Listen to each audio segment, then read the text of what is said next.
Hi, I'm Stacy Chilcote. And I'm Gaina Beaglebach. We're the education team at the Nashua River Watershed Association. This is Wetlands Month.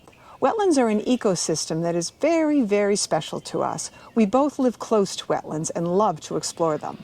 So we thought we'd share with you why wetlands are so important and why they're worth celebrating. Wetlands are a critical part of our watershed, serving as a large holding space for much of the water that cycles through our communities and ultimately providing humans and wildlife with the water we depend upon for survival. Wetlands are incredibly biodiverse. They provide habitat for literally thousands of species of plants and animals. The Environmental Protection Agency has called them biological supermarkets. What does that mean? Well, the kind of forested wetlands that we find in this part of Massachusetts have shallow water with a high concentration of nutrients, which are ideal conditions for primary producers, also known as plants.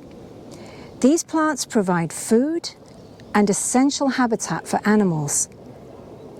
When these plants die, all of these nutrients are recycled back into the wetland to be utilized by other plants. It's true that you are likely to find many species of insects in a wetland. And this is off-putting to some people. But these insects, along with the plants, form the essential base of our planet's food webs. Eastern bluebirds, red-winged blackbirds, and tree swallows are just some of the bird species that rely on these insects.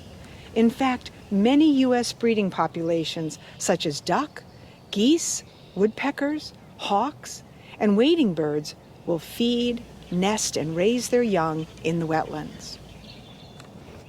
Many species of mammals rely on wetlands for food, water, and shelter, especially during breeding.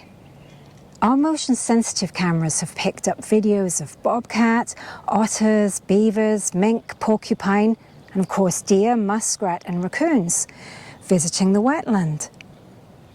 On occasion, we've been lucky enough and quiet enough that we have had a few distant encounters with some of them ourselves. So, taken all together, wetlands foster complex and dynamic relationships between these plants and animals. Admittedly, some of these relationships involve predation. For example, an otter will eat beaver kits. Hawks will catch and kill songbirds. But even as we feel compassion for the hunted, it is important not to vilify the hunter, but to understand that these food webs are necessary to keep an ecosystem in balance. As if being a biological supersystem isn't enough, wetlands also help to moderate global climate conditions. Wetland plants and soils provide sustainable carbon sinks.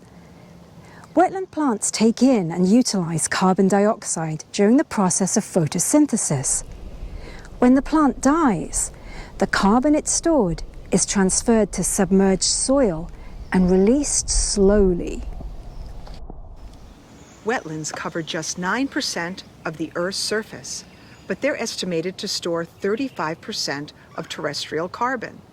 So you see, it's not only the plants and animals that rely on wetlands to survive, humans need them too. We hope you will agree that wetlands are an amazing and precious resource well worth protecting. And we hope that you'll be inspired to go out and make your own explorations. Have fun!